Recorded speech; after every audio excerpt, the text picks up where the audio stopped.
there will be a study session next week to prepare you for the test. Kevin will be hosting it. It will be over Zoom. So we'll send out an email link and all that once it's up and running. That will be instead of next Thursday's class. Because normally, if this was non-COVID times, the midterm would actually be that day. Instead, we don't have that luxury, so the midterm will be available next Thursday, but you won't have to take it. Won't be completely due until the following Friday at 11:59 p.m. So you will have more than a week to do that. The test consists of 5 questions that are, five identity questions, meaning you will be given a key term and you need to identify what it is and its significance to American history. Now, we've been talking a lot about how significance is a variable thing. Wikipedia ain't going to help you on this. You need to have a rough idea of how historical significance works.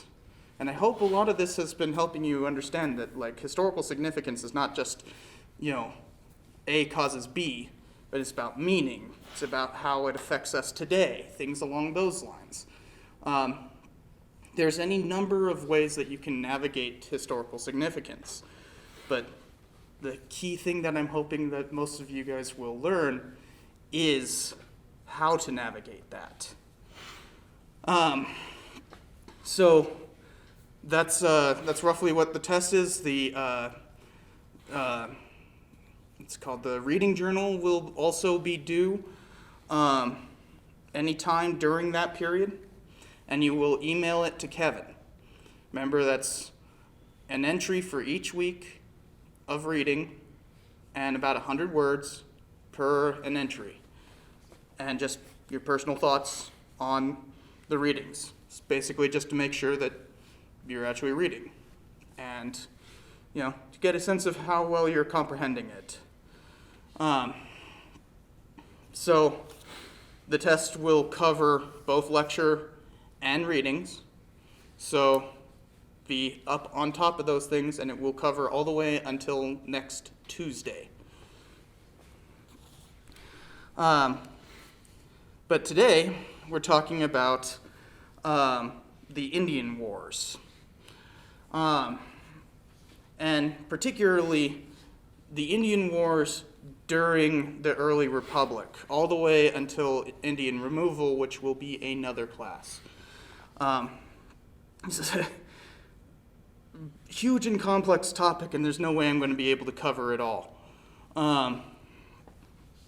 But essentially, we're going from 1776 all the way to 1830. Where's my clicker? And we talked a little bit about the War of 1812 and how these wars play into the War of 1812 last time, but we'll still kind of go back and forth on this. Because here's a weird thing about doing history. A lot of the time it's about how you periodize, how you're telling what you choose as the beginning, middle, and end of each story. And when you're doing things thematically, as in you want to focus on stuff like the Indian Wars, you're going to overlap. We've been moving roughly chronologically this entire time. This is the time we're going to be moving back and forth in the timeline quite a bit. So something to keep in mind when dealing with all this is where tribes were pre-contact. And this is a rough approximation. It gets some pretty key errors. For instance, it says that Comanches are right there. Comanches are actually basically, at pre-contact, were basically Shoshones, and way up in like Idaho. So that's one key example of how this map is incorrect. Also, there's some historical argument as to not really historical, but anthropological argument about whether or not Comanches constituted a separate tribe prior to European contact. They might have been part of the Utes, like Shoshones within the Ute tribe. But that's the kind of complexity that we're dealing with, right? We talked about in the first lecture, Indigenous America and what it was like prior to contact, and then even a little bit about how contact affected them without actually being contacted, right? So you have like movement onto the plains by what we would now call Plains Indians, but prior to contact, folks like the Comanches and Lakotas were not on the plains because they didn't have horses. Horses greatly change the dynamic there. But in the east, they remain roughly where they are, but are decimated by disease very quickly. And of course, once settlers start moving in during the colonial period, we saw a great deal of fighting and displacement. But most of that was due to war. Remember, at the beginning of the war in 1775, that proclamation line of 1763 had said that there would be no trespassing along the Appalachians. That was held in reserve for Indians. So now we have to talk about how the United States dealt with that reserve. Because remember, part of the reasoning for rebelling in the first place was because of that proclamation line. It was a constant problem for settlers who wanted to continue moving west. Unfortunately for the people who lived westward. So those people who lived westward would end up fighting a series of wars, losing ground pretty much the entire time. But they will manage to deal some of the greatest defeats in U.S. military history during these wars. So there's several powerful tribes that we have to familiarize ourselves with. First, the Cherokee in the South. What was known as the 5 civilized tribes, who were all southern tribes. The Cherokees are roughly around Georgia and South Carolina, even a little bit of North Carolina. The Chickasaws and Choctaws are further east, closer to the Mississippi, in what we would call today Arkansas. The Creeks, or Muskogees, they were in roughly Georgia, but moving further westward, you had several different tribes. Remember, we talked a little bit about how Jackson basically intervened in a Creek Civil War.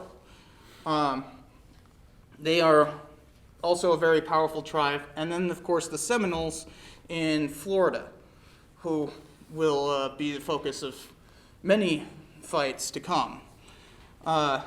They're particularly interesting because they are a place for escaped slaves to take refuge, known as escaped slaves who take refuge in lands that are technically still under slavery, but they're managing to escape, are known as Maroons. And so Maroons end up intermixing with Seminoles quite a bit during the late 18th and early 19th century. So you have these powerful tribes, and the reason why they're called the 5 civilized tribes is because they started taking on things that people in the South would call civilized measures. As in, they started trading in slaves, for instance. That was a mark of civilization to Southerners. They started taking on more settled attributes such as modern agriculture, and even having their own printing presses. By the early 19th century, the Cherokees, for instance, had a constitution that was fairly similar to ours. In fact, it was pretty much based on ours. So the 5 civilized tribes are actually trying to look more civilized to Easterners so that they don't incur all of the fighting that happened to the East. But they're also realizing the benefits of these things, because, if you're a civilized nation, then you can trade with other civilized nations and become more powerful. Up in the north, there was the Western Confederacy. Now, remember, at this point, the West only goes all the way to the Mississippi. But the Western Confederacy consists of 4 tribes that have been heavily involved in fighting the Iroquois during the Beaver Wars. But as the Iroquois started losing more and more power, especially after the American Revolution, this Western Confederacy started gaining power. They had, especially folks like the Miamis, or Illinois. The Illinois and Miami are actually separate tribes, but they end up merging. They end up merging in the 1780s. But the prior to that, especially during the late 17th and early 18th century, during the Beaver Wars, remember the Beaver Wars end in 1704. Miamis were pushed further and further west by the Iroquois, and they started taking rather brutal measures. Remember early in the class that we were talking about how the Beaver Wars turned particularly nasty and genocidal. The Miamis were one of the ones who were particularly affected by that. The Huron were also, but not this particular batch of Huron. The Wyandots are much less affected as opposed to the rest of the Huron tribe. And of course, the Shawnee is where Tecumseh will come from, right? So, and also the Council of the Three Fires is referring to Sioux, the Sioux tribe, which is the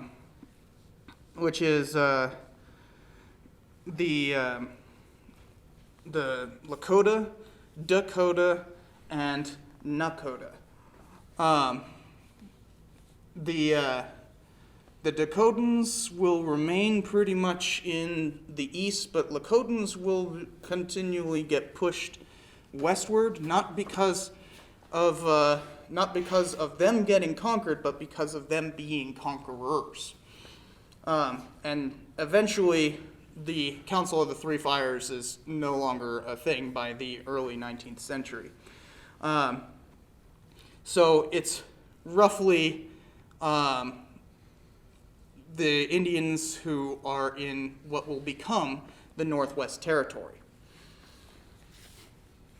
But let's talk about how most of this worked. How these, I got the wrong, hold on. Wrong Council of the Three Fires. It's Council of the Three Fires is Chippewa, Ottawa, and Potawatomi. The Sioux are also roughly aligned with the Northwest Confederacy. So, prior to a lot of these wars, there's actually a lot of peaceful interaction because remember we had talked about that whole middle ground back a few weeks ago during the colonial period, that there was kind of this give and take over the fur trade. And this instituted what's called the factory system, which technically began in 1697. And essentially, you build a fort deep into Indian territory and leave a few soldiers there to protect the fort, but also have a few frontiersmen and company officials from some private company who are there purely to trade with local tribe members for furs. So they bring in like manufactured goods or something along those lines to trade, and it's all done at the fort. These forts are called factories. So not exactly the kind of factory we're thinking of. It's like they do produce fur for sure, but the fur is produced elsewhere and then brought to the factory. And through all this, the U.S. started regulating how this factory system would work in 1790 with the Indian Intercourse Acts. Some of them called non-intercourse acts, because there's a series of them all the way into well past the period that we're talking about. The last one that was passed was in 1886. But we'll see that there's a steady restriction on trade in terms of what can be traded to tribes. Remember, tribes at this point are seen as foreign countries. Even today sometimes we will refer to them as a foreign country, even though they are American citizens now. They won't be American citizens until 1924. So this is, they're treated as a completely separate country, which is why we'll get to the treaty system in just a second. But the way in which trade is regulated is done by the federal government. But this whole factory system, especially during the American period, is heavily reliant on alcohol. It is basically the one good that you can easily transport, easily trade, and expect that that the people you're trading with will want more in the future, because they can only take so many gadgets and guns and whatnot. They can only take so many blankets. They can only take so many mirrors and things along those lines. So instead, the alcohol trade becomes especially important. Rum and whiskey especially, because you can take a small amount of that in a bottle, transport it west, and not have to worry about it going bad, not have to worry about any kind of special shipping requirements. You just hand it off, right? But this becomes kind of a problem, obviously, when you're basically intentionally causing an entire tribe to become a bunch of alcoholics. And the U.S. government starts taking more and more moral issues with it in the 1820s, to the point that in 1822 they absolutely prohibit the sale of alcohol to Indians who are not on a reservation forever. And this breaks the factory system altogether. So in 1822, you start seeing private fur trappers. For instance, if you guys have seen that movie about Hugh Glass, forgot the name of it. Revenant. That's depicting actually the beginning, at the end of the factory system, this guy named Ashley had to go and create a company of 100 guys, known as Ashley's 100. And Hugh Glass was one of those. And that's actually depicting the Arikara War. Because suddenly you have white trappers going in and doing what used to be done by Indians. That's why the Arikara were attacking. They'd been trading for decades with various, with mostly French traders, but the end of this factory system is what causes that movie to happen. So, as with all of this, they're being treated as separate countries in that it's what's called the treaty system. So, up until basically the 1870s, at the end of this class, which we won't even cover, the treaty system treats with tribes as if they're a different nation, even though we'll see in the removal lecture that at times we will jump back and forth between treating them as a foreign nation to what will become known as domestic dependent nations, which is termed by the Supreme Court in 1830. But for the most part, when we're trying to get land from them or anything along those lines, it's done through treaties.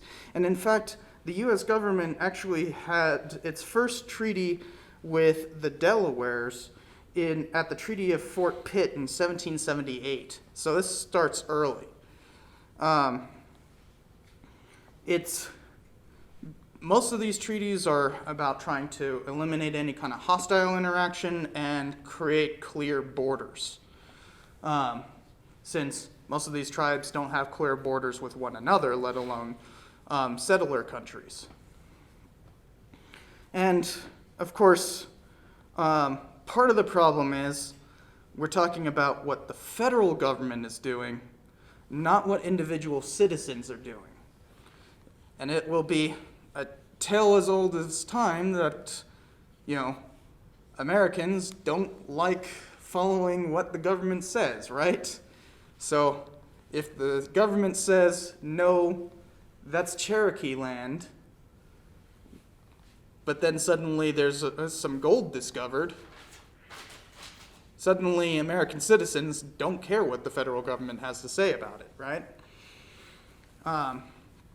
And also there's kind of a vested interest by the government to ignore their laws, right? To not enforce those kinds of border obligations. And again, we'll see this over and over again throughout this entire class, that American citizens will grossly violate American laws, and the federal government will just turn a blind eye. And at some times, even give aid. So, while the treaty system is absolutely a thing, it is still not really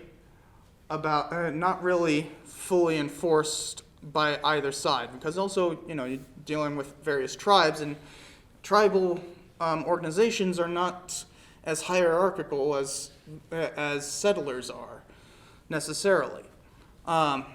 Many times you'll have bands within a tribe that will go rogue and start raiding settlers, even though it's against treaty obligations. So there's going to be a back and forth on this. And finally, the last part is that old divide and conquer thing, that the U.S. started forging alliances with tribes specifically so that they could gain more power in the region, and vice versa, because these tribes are fighting each other, and so when they want to become more powerful than their neighboring tribe, it's a lot easier to ally with the settler nation to your east than with another tribe to your west. But that often ends up backfiring because, the U.S. government has, despite those the treaty system, as we're talking about, individual Americans will violate that pretty readily.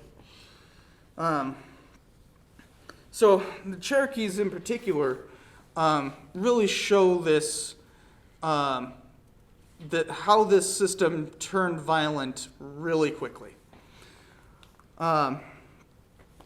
In 1780, they actually aligned with the British during the American Revolution. So, and they continued to fight all the way to 1782, raiding Western settlements in Georgia and South Carolina. Now, remember, this is still a point where Cherokees are probably seeing it as a rebellion, not as a revolution. And they're just siding with the people who they've always sided with, who've always benefited them. Because why would you pick the losing side of a war? But in 1780, it was quite the opposite. Even though they managed to do some damage in western Georgia and South Carolina, they didn't really do much. And in fact, in 1782, even though the war for the British is basically over, there's still loyalists and patriots fighting in the frontier. In fact, it's known as the Year of Blood in Georgia. And that Year of Blood included many Cherokee raids. But by the end of 1782, it had pretty much died down. But part of all this was the creation of what were known as the Over-Mountain Men. And the Cherokees populate the Appalachians and into the territory beyond.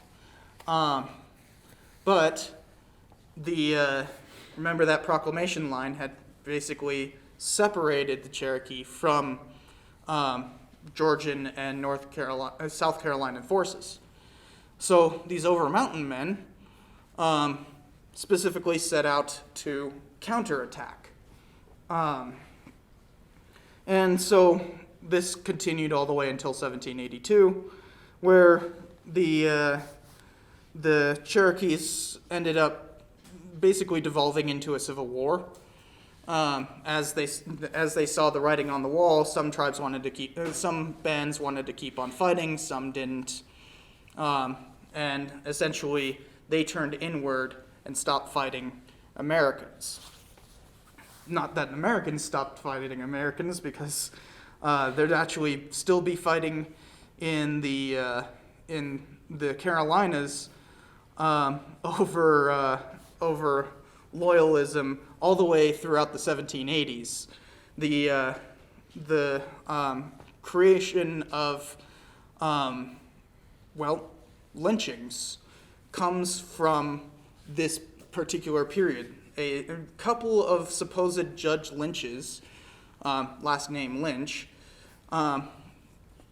possibly are the origin of that term, and it comes specifically from the Carolinas in the 1780s with this fighting over patriotism and loyalism, that people would literally ban them. Now, these lynchings pretty much never involved actual killing. When people were talking about lynching then, they were talking about whipping somebody. Or at that time, the term was flogging. But lynching will continue to evolve, and we'll see how that turns pretty nasty in the West. But that's a lecture a long way from here. So the Cherokees are kind of at peace with the United States for just a little bit before they created an alliance in 1784 with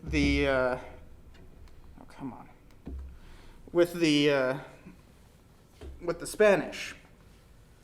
The Spanish are just to the south in Florida. Remember, they got Florida as a part of the whole War of Independence, them intervening on the side of the French. So the Cherokee make an alliance with the Spanish, and this leader named Dragging Canoe starts talking about wanting to push the whites to the sea. We've heard that many a time in this class, right? Basically a push to completely eliminate white people from the land. And he starts pushing for this throughout the 1780s and causes a number of skirmishes. But first came the 1786. First came the 1785 Cold Water Raiding War, which happened in mostly what is now Kentucky. People were already starting to move all the way into what is today Kentucky at this point. Really famously, you have figures like Daniel Boone moving in and starting their own towns. And, of course, he ends up fighting with Cherokees. And often led by Dragging Canoe. And that starts in 1785, continues for a couple of years. And, in fact, there would be continued fighting with Dragging Canoe from 1785 all the way until 1792, when he's finally killed during a minor skirmish. And there were several expeditions throughout this period, and in 1793, finally, the last of these major expeditions ends these wars, though with a few minor conflicts from then. So from 1785 to 1793, a full 8 years, there's near constant fighting that's just back and forth raiding on the frontier. Most of this is done with militias. The U.S. Army doesn't really get involved in the South throughout most of this period, at least until Andrew Jackson starts doing stuff. Though you'll see they'll wish that they were involved in the South rather than the North. So during this period, as part of all of these frontier settlements and that, remember that the Northwest Ordinance came out in 1787, but it's referring specifically to the Northwest. There was an attempt in 1784 to proclaim a new state, the Republic of Franklin. And they actually end up functioning as a completely sovereign entity from 1784 to 1790 during all of this fighting. And become quite an important part of the fighting forces. So they're kind of the main military. So the Republic of Franklin basically only exists to fight Cherokees.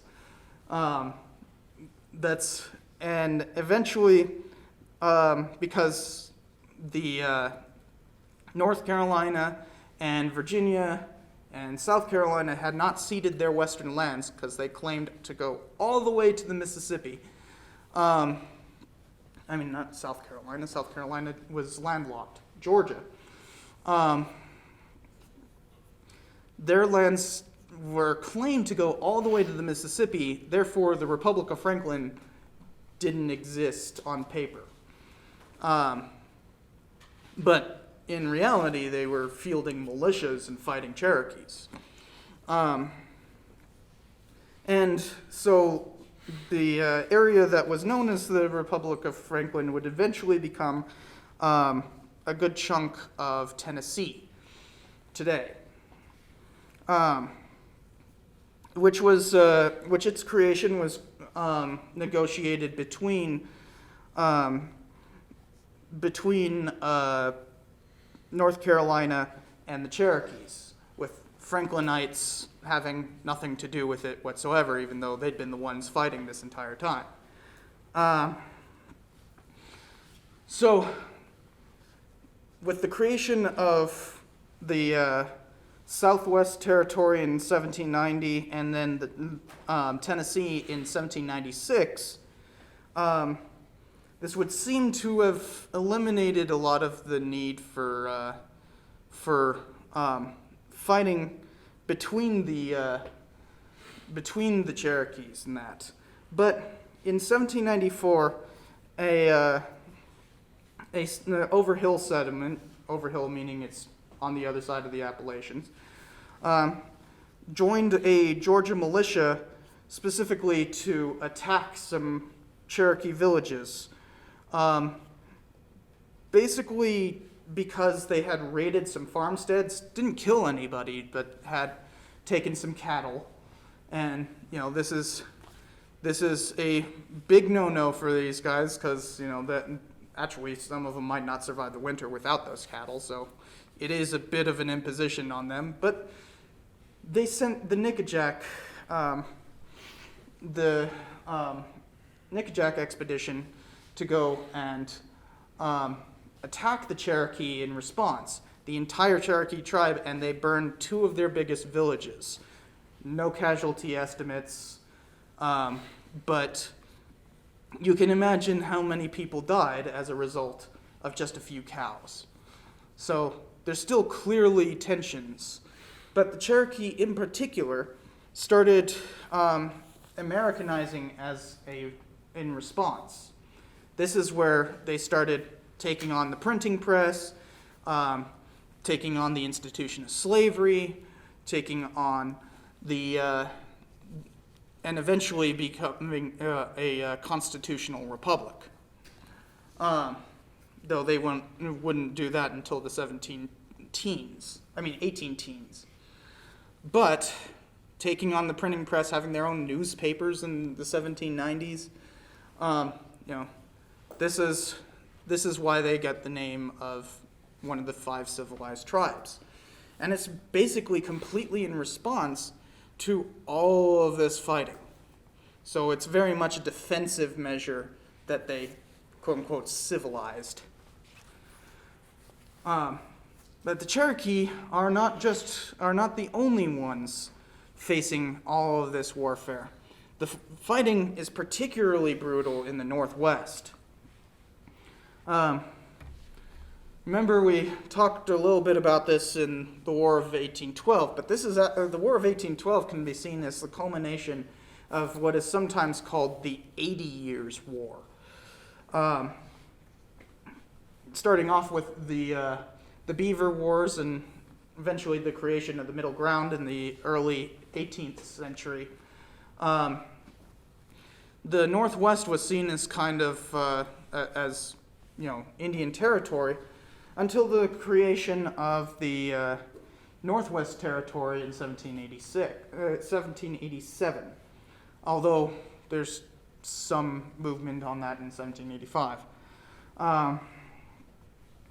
But there's still some attempt to continue these trade relationships throughout the West. Detroit remained a beaver trading post, and a lot of old Northwest cities like Chicago and basically everything in Michigan were founded as trading posts first. But this was respecting the tribe's autonomy. But with the creation of the Western Confederacy throughout the 1780s under a guy named Little Turtle, in fact, a lot of this will be known as Little Turtle's War. They started allowing raiding of these settlements. Even though these settlements were created by treaty negotiation and all that, obviously probably on the local level, a good chunk of them were violating treaty right. A lot of settlers were violating treaty rights in some way or another.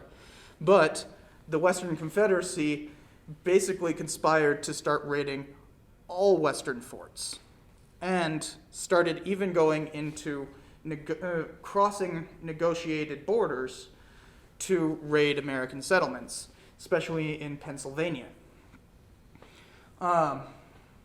So they started raiding in 1785, but it really escalated after that winter in 1786, starting with Logan's raid. But a countermeasure to one of those was that Pennsylvanians would start counter-raiding, including Logan's raid in 1786. This got so bad that one of Washington's earliest moves as president was to send a guy in 1790 named Hamar, who went up from Kentucky to go and quell this raiding. And this guy absolutely failed and lost a good chunk of his company. 262 killed in action. So not a good start with trying to commission an actual U.S. Army. Well, it's not really a U.S. Army. It's a military leader commissioned by the president, but not actually the U.S. Army. But this is the first move by the federal government is to send some group to go quell this, and then they get wiped out immediately. So Washington in 1791, after that disaster, ordered St. Clair, who had actually co-created the Northwest Ordinance himself. So he was territorial governor for a little bit. Pretty important guy, to organize a punitive expedition. Now, there's some argument as to how this expedition went, because the sources for it are just the few survivors who came back. This will turn out to be one of the worst defeats in U.S. military history. So, St. Clair actually ends up having a few victories, reportedly, but these victories seem to have an effect of luring him deeper and deeper into Indian territory. They're Pyrrhic victories on purpose, is what many historians argue, that they were purposefully luring him deeper into the territory where he couldn't run away. And at the Battle of Wabash, he had 933 casualties, which is essentially, by percentage, the worst military defeat in U.S. history. This was basically the entire U.S. Army wiped out by Little Turtle.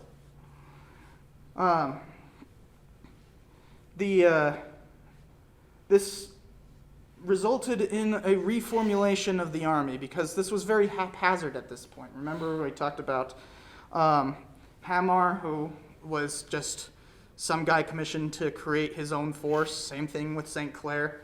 That's how the U.S. Army was basically worked. It was kind of just a militia.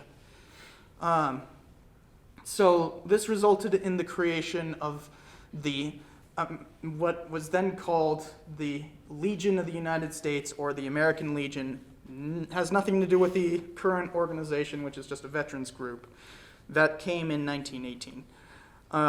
But this was the first formulation of the U.S. Army as an organized band, specifically in relation to one of the worst defeats the U.S. Army will ever experience.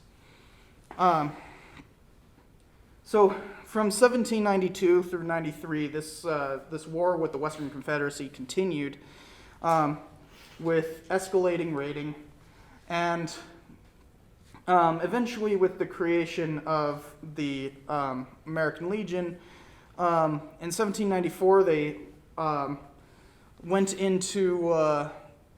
deep into the Indian Territory, basically trying to wipe out Little Turtle. And eventually, at the Battle of Fallen Timbers, they get a decisive victory, which basically undergun Little Turtle and his Confederates were forced to sign the Treaty of Greenville, which officially ended the raiding and made the Western Confederacy basically cease to exist by making the tribes treat with the United States and only the United States for trade and as separate organizations.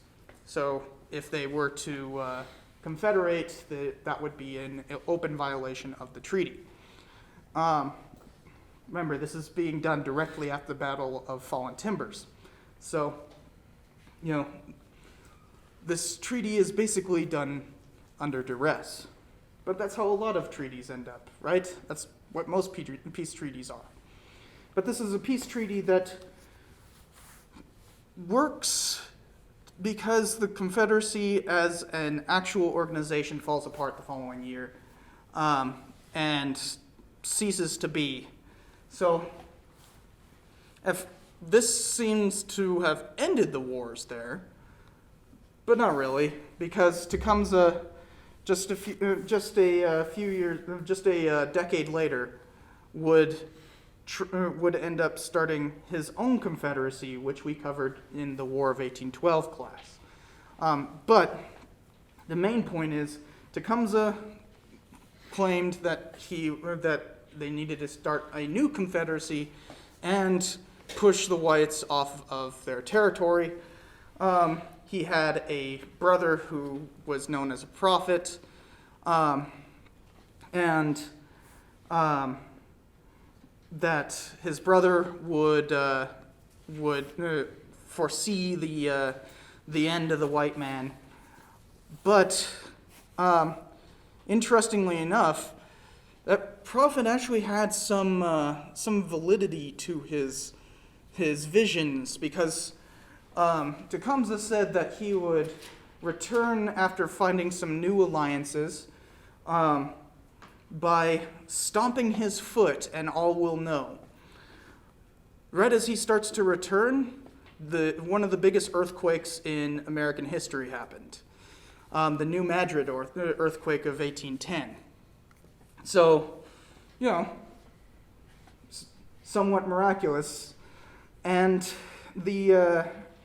unfortunately for Tecumseh's brother, though, even though something you have to know about Tecumseh's brother, the prophet, he was kind of a drunkard in reality, and not a very good leader. He decides to start organizing a raid. William Henry Harrison sends a small detachment, and then he tries to attack the detachment, and it does not go well. The Battle of Tippecanoe basically ends Prophet's Town. But Tecumseh returns, has a very powerful Western Confederacy, realigned just in time for the War of 1812. But the War of 1812 doesn't go so well for him, because the Confederacy is broken through numerous battles.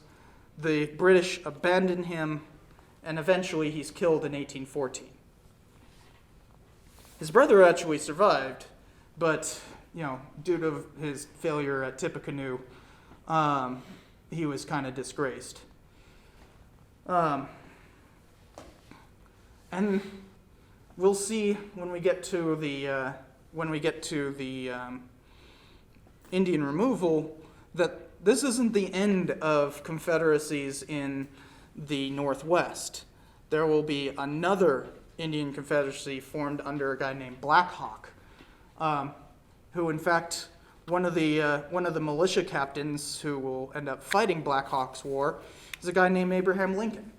So this will continue, but we'll leave that for next time. Way down south in Florida, there's a lot of fighting between the Seminoles and and Georgia. The Seminoles live pretty much in Florida, but they are continuously menacing Georgia, especially by giving an easy outlet for slaves to escape to. Those Maroons end up integrating with the Seminoles, as we talked about before. So there's also the fact that throughout 1807 to 1814, the Spanish are fighting their own war, basically in relation to all the Napoleonic Wars, known as the Peninsular War. So they don't really have the manpower to stop the Seminoles from raiding and enforce their borders. So in 1810, there was on an island, there was, no, that's 1817. In 1810, there was a Republic of West Florida created by a filibuster. Basically, a group of settlers proclaimed independence, and quite quickly, the U.S. recognized the independence of the Republic of West Florida and annexed it. This actually became a chunk of modern-day Louisiana. So this is how weak Florida is at this point, because Spain can't enforce her borders.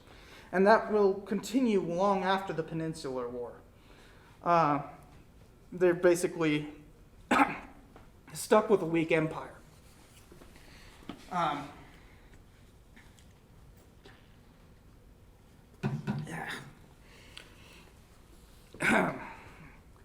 Then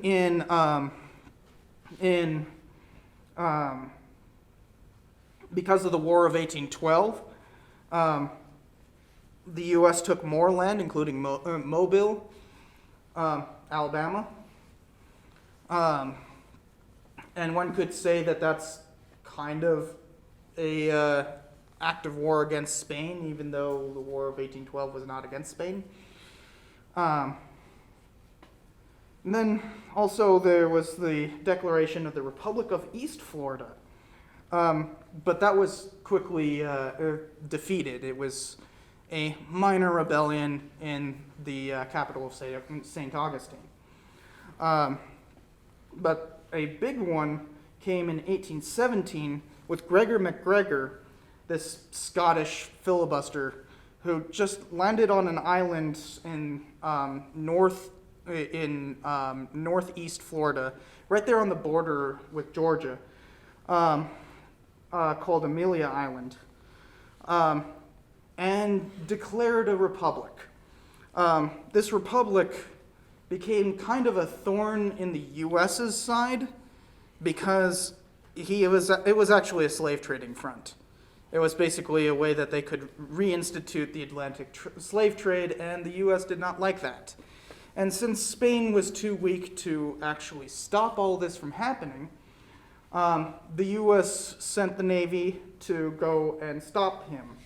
But this was right at the same time that Gregor MacGregor got the heck out of Dodge and left his pirate friend, Louis Ari, to continue the trade. The U.S. captured Louis, but Louis made a daring escape and went about his merry way pirating throughout the Caribbean for a while. But that intervention left soldiers on the island of Amelia. So there's already movement to take Florida. We've taken West Florida, a chunk of West Florida because of filibustering, and East Florida because, well, Spain isn't doing it, their part to handle their borders. But the slave escapes become particularly important to Georgians. because as Georgia became more and more of a slave economy, especially with the invention of faster techniques for processing sugar and rice, they were also a huge rice economy. The slaves who were near the border increasingly were escaping to the Seminoles who would protect them, right?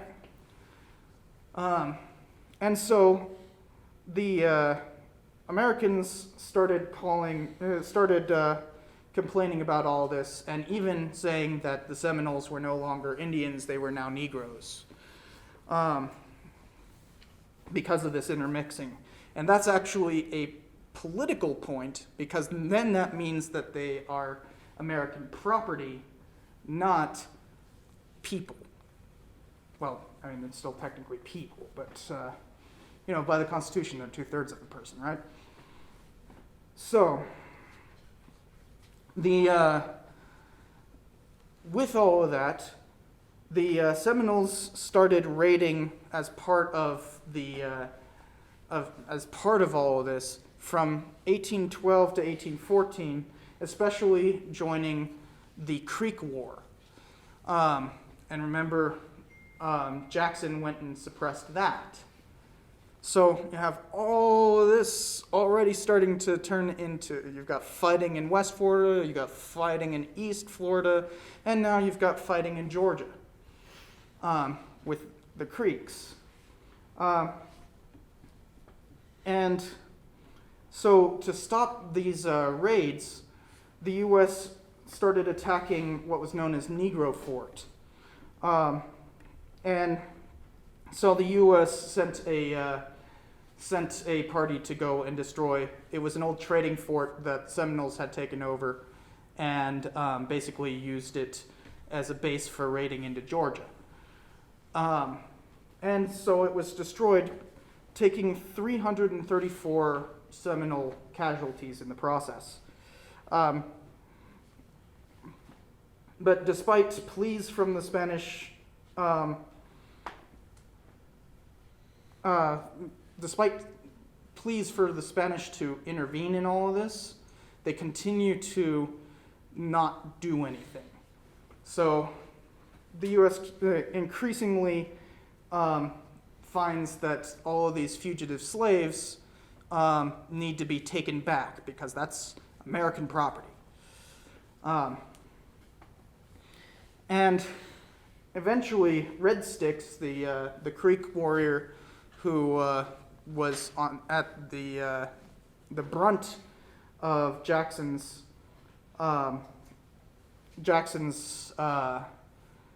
anti-Creek war, joins the Seminoles and initiates a series of raids culminating in the 1817 attack on Fort Scott, which killed hundreds of Americans. So, in response to that raid in 1817, General Jackson gathers up another army to go raiding and stop this. And to take revenge for Fort Scott. He manages to gather an army of more than 4,000 people, including a good chunk of the Creek tribe. But part of the problem is they end up getting bogged down in the swamps. A lot of northern Florida has big swamps and everything, and the Seminoles knew how to navigate them. Jackson didn't. But in the process, he created 2 forts that he claimed as territory for the U.S. It kind of functioned as another filibuster, which would result in the following treaty between John Quincy Adams and Juan Orniz, who ceded Florida for $5 million. They also clearly defined the Texas and New Mexican border at that point, but that's a whole nother lecture. So a good chunk of that was because of these Seminole Wars. Jackson had just basically raided in, failed to accomplish his mission, but still conquered a bunch of territory for the U.S.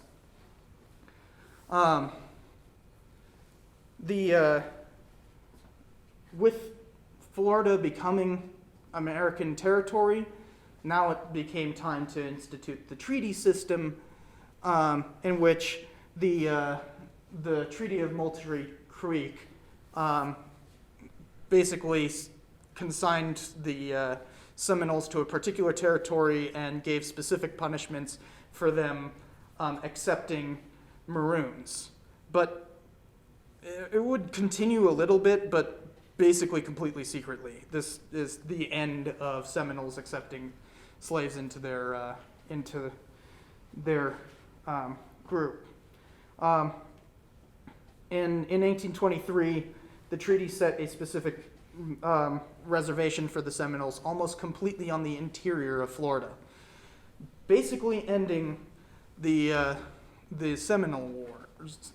But we'll get to another one the next time we talk about.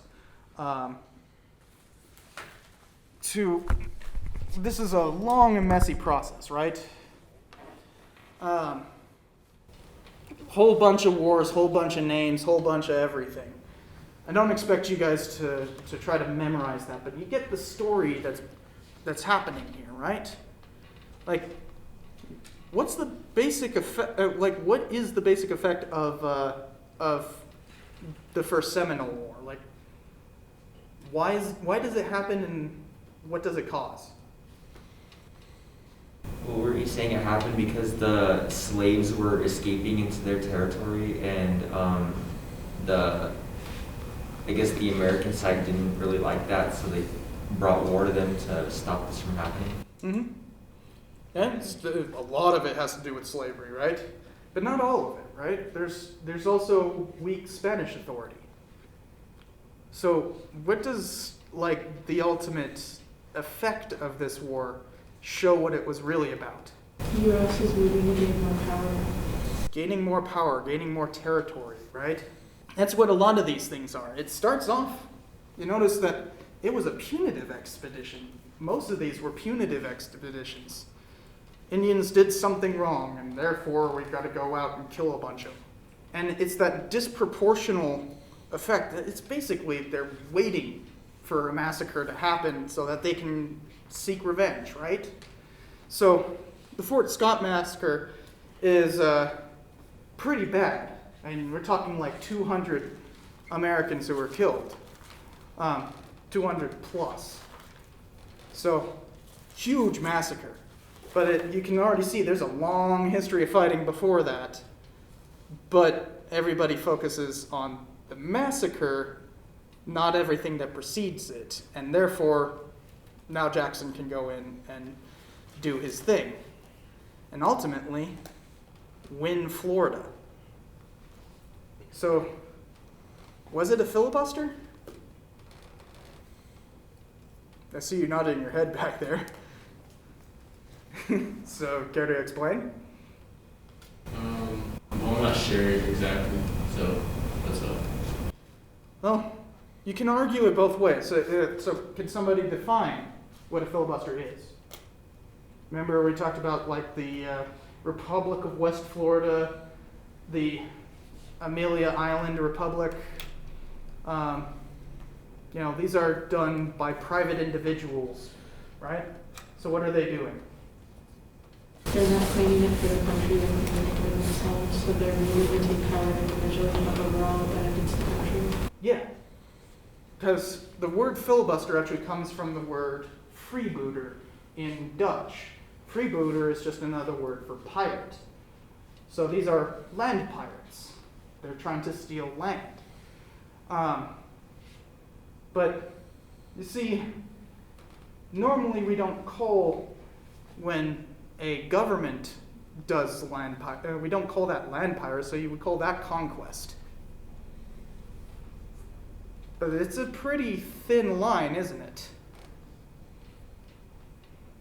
So, when we're talking about all these wars, it's ultimately about conquest, right? What is the significance of that? Remember, significance can be about meaning, it can be about what it causes, it can be, what it benefits, so on and so forth. It's more about how it brings the importance of this subject to the present. It sort of introduces the idea of manifest destiny a bit. Yeah, definitely. We'll be definitely be going into that in a few weeks. The idea of manifest destiny is not actually coined until 1845, but even in 1803, Jefferson's talking about an empire of liberty. And how do you get an empire? Conquest, yeah. So that's one way of looking at it. How else? Like, what else is the significance of all this fighting? And, what about the people who are being conquered? Remember, we talked about the end of the factory system and, having to be put on a reservation and things along those lines. What's the significance to American history for them? Sort of the end to their traditional ways almost. Certainly. But also, it's not really the end of their tribes, right? Their history continues to the present. So what's going on here? This is the first interactions the U.S. has as a country, right? Hell, George Washington during the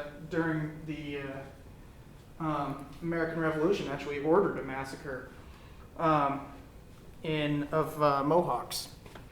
It's a very minor event, but not exactly minor for the Mohawk tribe, is it? They actually are now in Canada. They weren't in Canada at this point.